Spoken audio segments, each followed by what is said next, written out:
guys, welcome back to my channel. If you are new here, I make a new true crime video every single week, and I am going to make an announcement at the end of this video, so stay tuned for that announcement about how many uploads I'm going to be doing each week. But if you are new here, I would love it if you would subscribe. That way you don't miss any of my new videos. So today we are going to be talking about probably the most confusing missing persons case that I have ever come across. It is the case of Maura Murray, and I'm sure probably most of you have heard of this case. It's really popular, but it is unsolved. They have never found her, and there are a lot of theories that go into this case, and so I thought that it would be a really interesting case to cover, and maybe some of you have theories that I've never heard before, and maybe I have a theory that you've never heard before. So let's jump right in.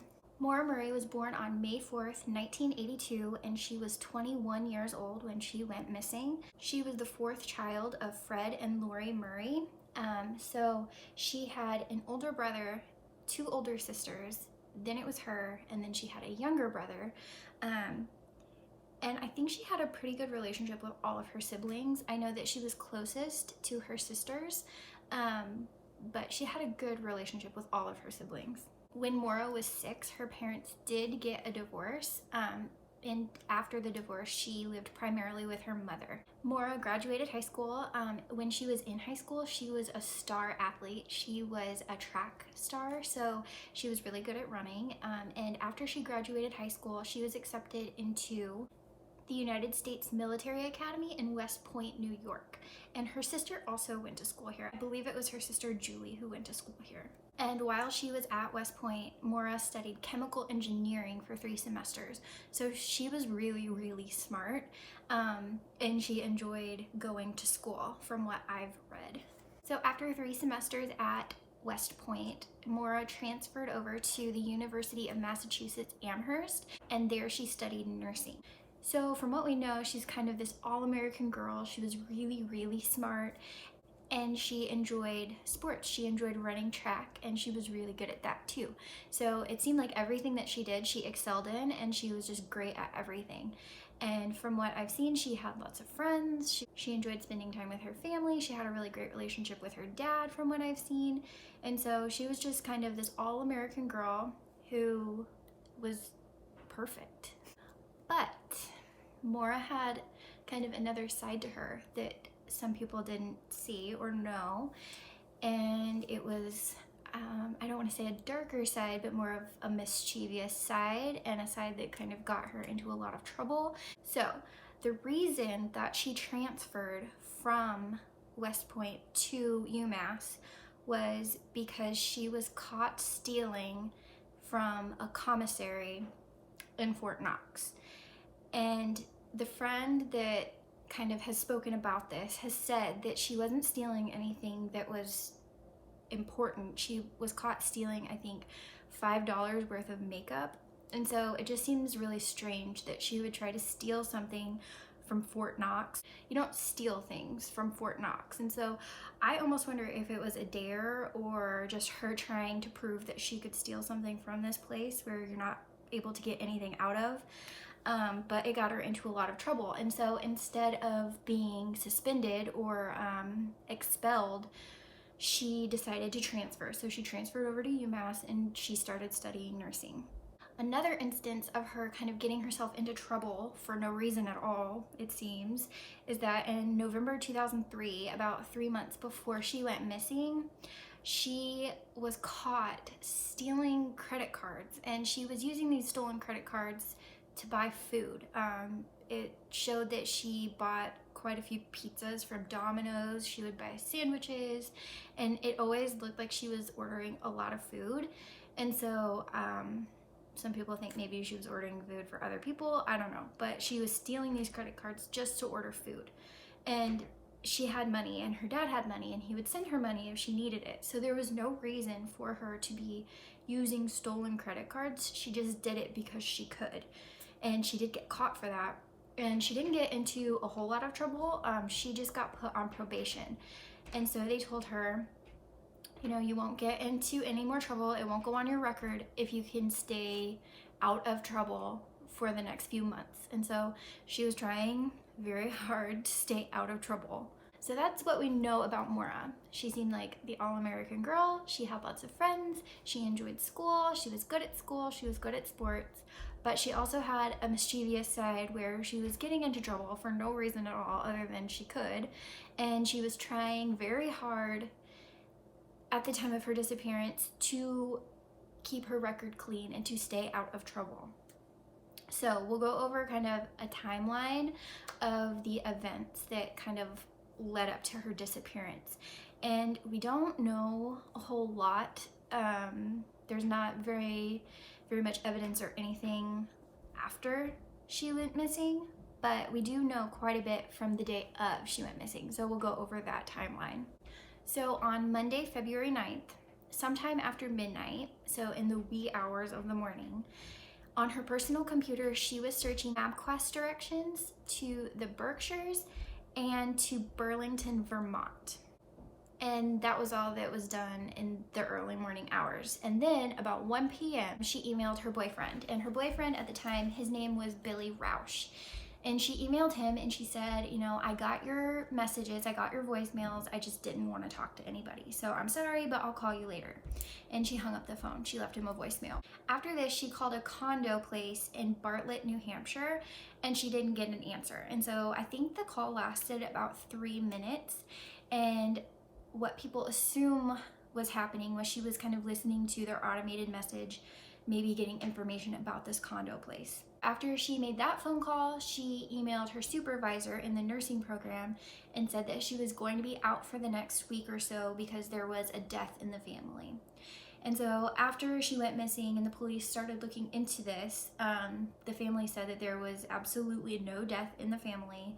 They don't know why she said this. It was a lie. There was no death. So right there is where it starts to get kind of sketchy. Why is she lying about this death in the family to get out of her classes? So at 2 p.m., she made a phone call inquiring about a hotel in Stowe, Vermont. And we know that she did not book a hotel, but she was calling. So I don't know if she called and they had no availability or if she called and maybe it was too expensive, but she did not book that hotel.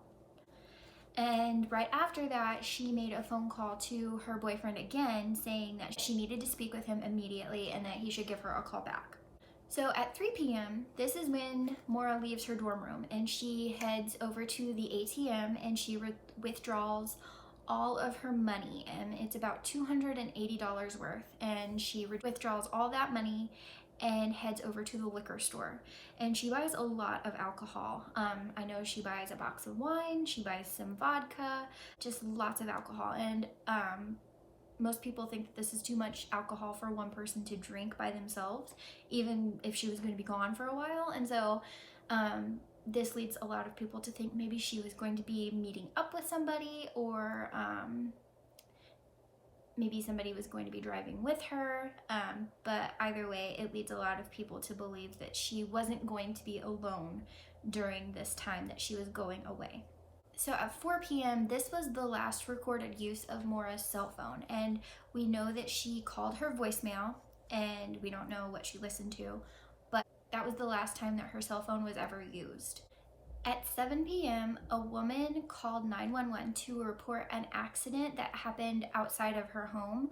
And at this, right around the same time is when Butch Atwood, a school bus driver, said that he saw a young woman on the side of the road that had been in a car accident. And Butch said that he asked the girl if she was okay. He said that she looked, shaken up and she looked cold, but she didn't appear to be injured. And she didn't appear to be drunk. And so that's important. But he said that he asked her, do you want me to call the police? And she said, no, I don't need you to call. I already called AAA.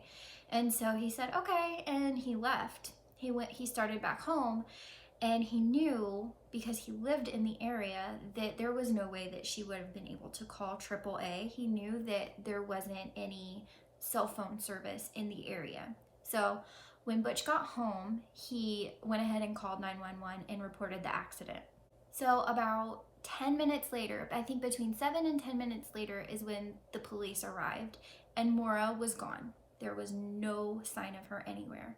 And this is kind of where it ends. We don't know where she went. We don't know what happened to her. And there's not very much evidence. We'll get into kind of some of the more interesting aspects of the case, but that we really don't know what happened to her. There are about 4 theories that people kind of tend to believe. And we'll get into those. But I do want to mention February 10th at 12:36 p.m. is when the police finally put out a bolo for Maura, and that means be on the lookout. So this is when the police decided that maybe we need to start searching for her. And February 11th is when New Hampshire Fish and Game, Maura's family, and the police started actively searching for her. So it took them a whole day and a night to even start really looking for her, because the police thought when they came upon the car, they saw that there was alcohol in the car and the car was locked. And so the police assumed that this was a drunk driving accident, and the person who was driving, which was Maura, just kind of ditched the car. I guess this is something that happens a lot. A person is drinking and driving, they wreck their car, and then they kind of abandon it for a few days and then come back and be like, oh yeah, I got into that accident, I got scared and I left. But that way they don't get into any trouble for drinking and driving. And so that's what the police thought happened. Once she didn't show up, after a day or so, they kind of started to get worried. The family started to get worried. And so that's when they started looking for her. So when the police were kind of investigating and looking for Maura, the police dog actually did get her scent off of, I believe it was a pair of gloves that were in her car. And it did track her scent, but it only made it about 100 yards away from the car to the east, I believe. And then it completely lost her scent. And so they don't know where she went after that 100 yards, which isn't very far. A lot of people think that maybe she was walking along the side of the road and then a car stopped and picked her up, and that's why the dogs lost the scent, because she got into a car and drove away. So we'll get into the theories of what most people think happened to Maura. There's 4 theories. The first one is that she planned to commit suicide. The second one is that she ran away to start a new life. The third is that something happened to her and she was killed. And the fourth is that she ran away from the car into the woods and she died from exposure. So why do any of these make sense? We'll kind of get into why people believe these theories. The first one is that she committed suicide, or that she left to commit suicide. Why would she do that? We know that she was in a lot of legal troubles.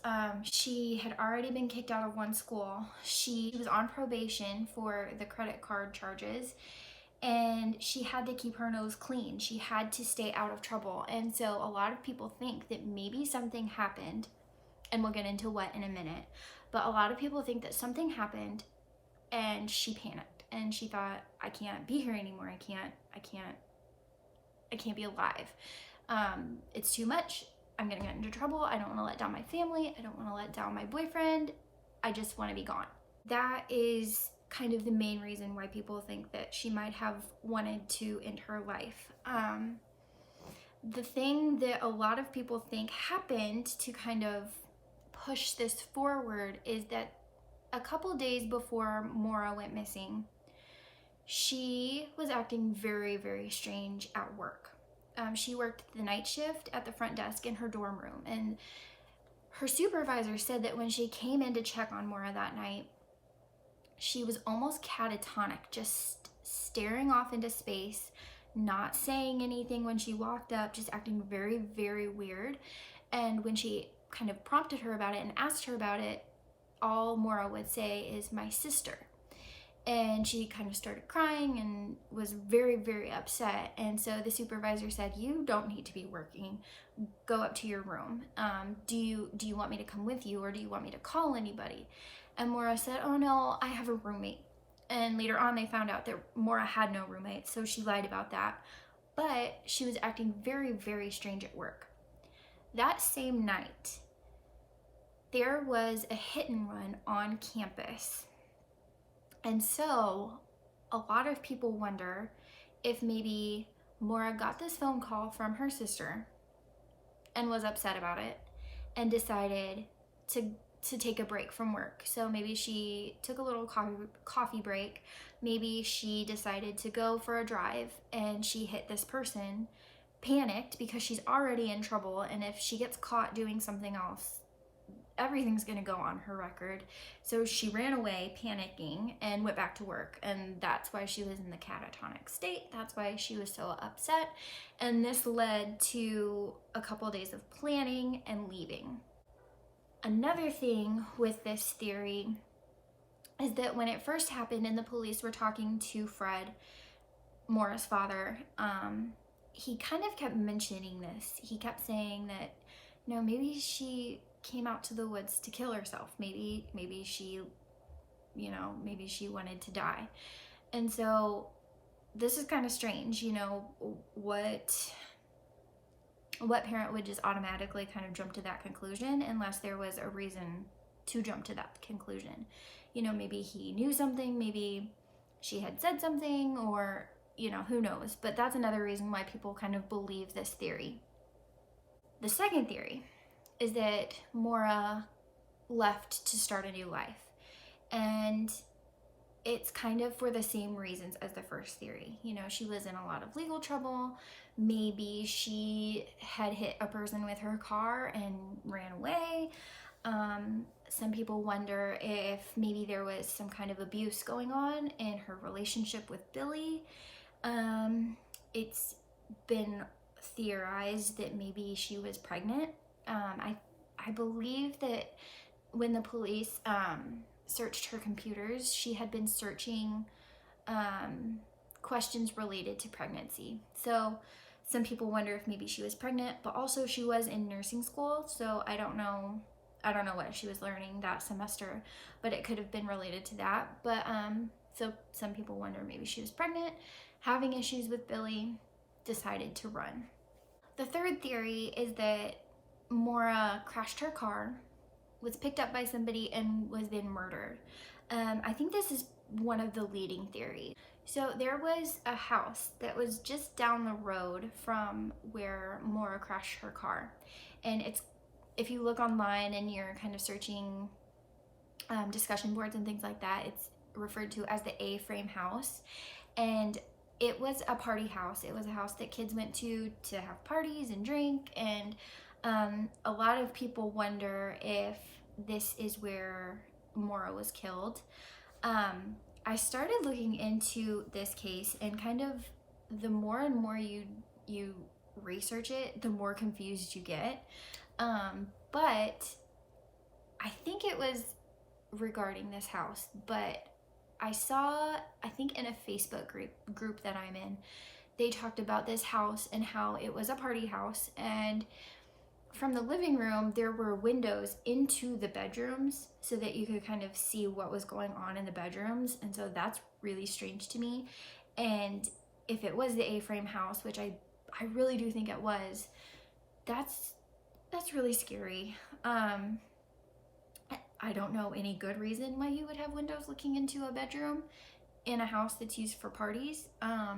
So a lot of people think that she was taken to this house and that's where she was killed.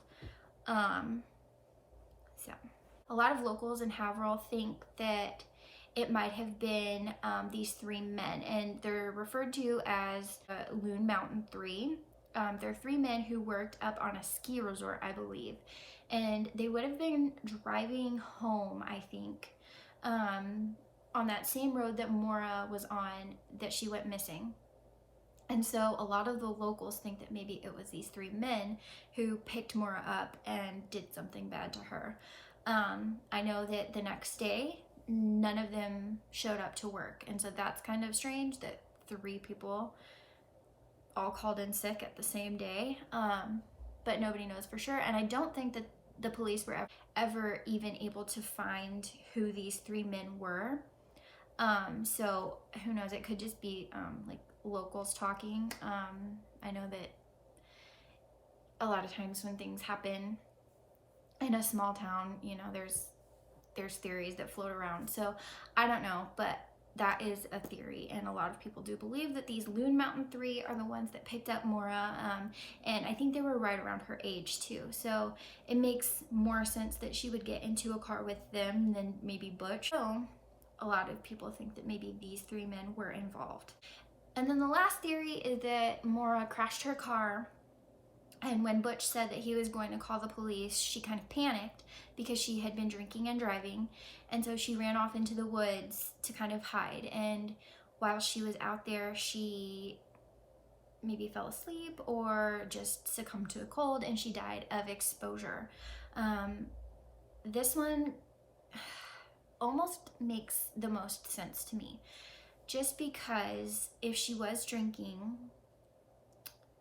I could see her kind of running off into the woods because she doesn't want to get caught. She doesn't want to get into any more legal trouble.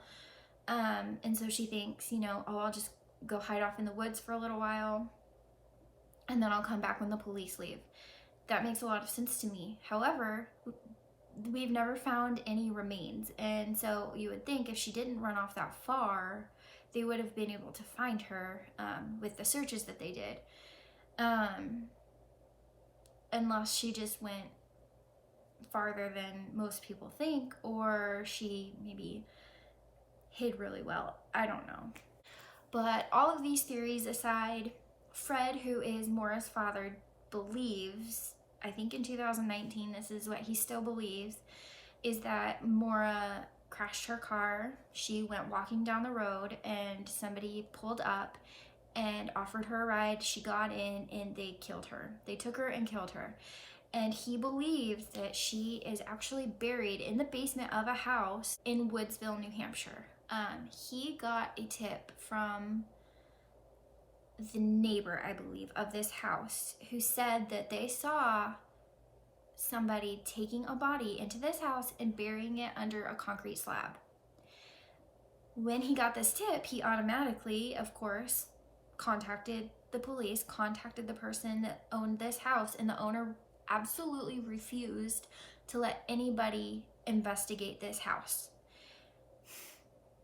So, years later, now the house has a new owner, and they said, yeah, go ahead, you know, go ahead and search it. And so they brought in cadaver dogs. I think 3 different cadaver dogs actually hit on this same spot in the basement where the neighbor said they would find a body. So I don't know if the police just won't get involved or why they haven't broken up this concrete slab and went to look for her, but as far as I know, they've never gone and investigated any further. From what I read, Fred said that he can't bring his daughter home and that she's there sitting in somebody's basement. And so, I don't know.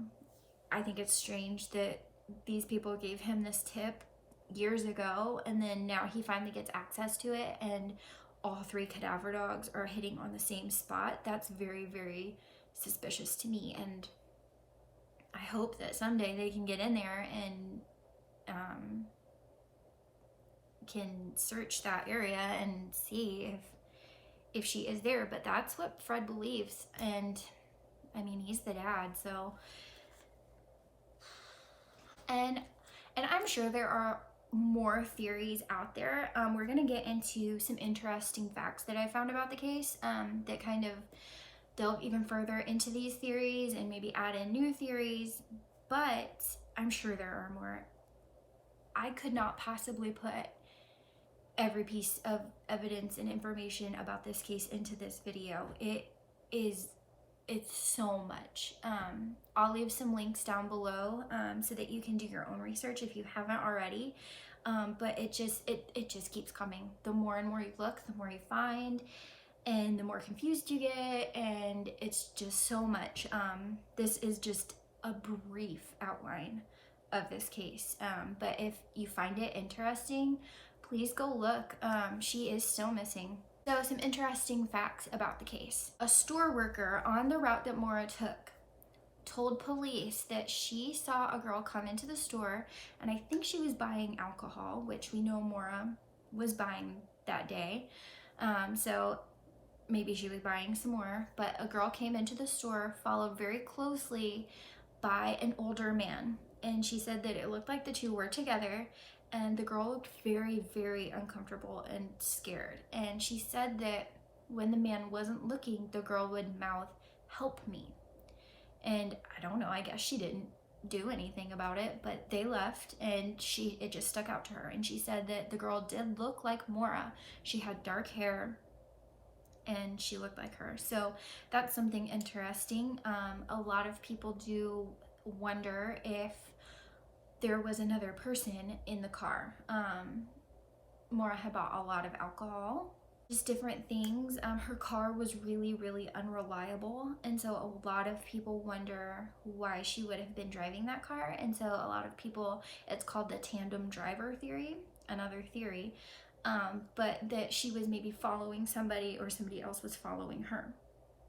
So maybe that was that man, I don't know. Another interesting thing about her car is that when the police got there, they found a rag stuffed in her tailpipe. And this is really strange. I've never heard of this. I mean, I'm not a huge car person, but I would think that you wouldn't want anything in your tailpipe because, I don't know, like carbon monoxide poisoning maybe? I don't know. But they found this rag in her tailpipe, and later on her dad said, "Oh yeah, I told her to do that. It would keep it from the smoke from billowing out of her car," or something like that. But I don't know, it seems really strange to me, and a lot of people think that this is really strange. So I don't know what this means, but a lot of people wonder if maybe somebody put this rag in her tailpipe when she stopped somewhere to get food or gas, and they did this so that her car would break down and then they could take her. So that's another interesting thing about the car. Another piece of interesting information is that when police and family went to look at her dorm room, a lot of her things were stuffed in boxes, and so it looked like she was packing up to leave for good. Some people wonder if maybe she just never unpacked, but that seems really strange because it was, what, February? So she would have been there for a while. So I don't know why she wouldn't have unpacked and made herself feel at home, especially because she didn't have a roommate. But she had all of her things in boxes. And on top of one of the boxes, she had printed off an email from Billy. And so that's really strange too. And a lot of people wonder if this had to do with the suicide theory. Maybe the items in the box were for Billy, and that's something that people do sometimes, is they'll leave something for somebody that's important to them. So this is just really strange and just another piece of this puzzle that makes no sense at all. So when Billy was questioned by the police and when he was out searching for Maura, he said that he received a voicemail, and in the voicemail he couldn't hear anybody talking, but he could hear what sounded like a woman sobbing, and he said that it kind of shook him to his core. It really bothered him, and he thought that it was Maura calling him crying, and maybe this was like a call for help. And so he took it to the police, and the police started to investigate it, and they called him back and they said, "Oh no, it's nothing. It was just somebody from the Red Cross calling you," and they didn't have any service, and so it just sounded like sobbing. So I don't know, that seems really strange to me. How would they have narrowed it down to one Red Cross worker? How did this Red Cross worker get Billy's phone number? And why would somebody with no service sound like his girlfriend sobbing on the phone? I don't know. Another thing about Billy, and I'm not gonna get too much into this because I don't know a whole lot about it. I just heard it on a podcast that I was listening to right before I filmed this episode. But author James Renner, I think is his name, and I have seen things about him. I think he's pretty invested in this case, and I think a lot of people really do like him and think that his information is accurate. But he started reporting about Billy, Maura's boyfriend, saying that he thought that Billy had something to do with this. And I think a lot of people thought that he was kind of crazy at first because Billy had a really good alibi. I think he was in Oklahoma, or he said he was, at the time. And so a lot of people kind of dismissed this. But in the past few years, I think that Billy has been getting into a lot of legal trouble. And not just legal trouble, trouble with women. I think he's gone through 2 court cases now of women saying that he raped them, that he abused them, that he beat them. And so you should go listen to the podcast. I'll link it down below.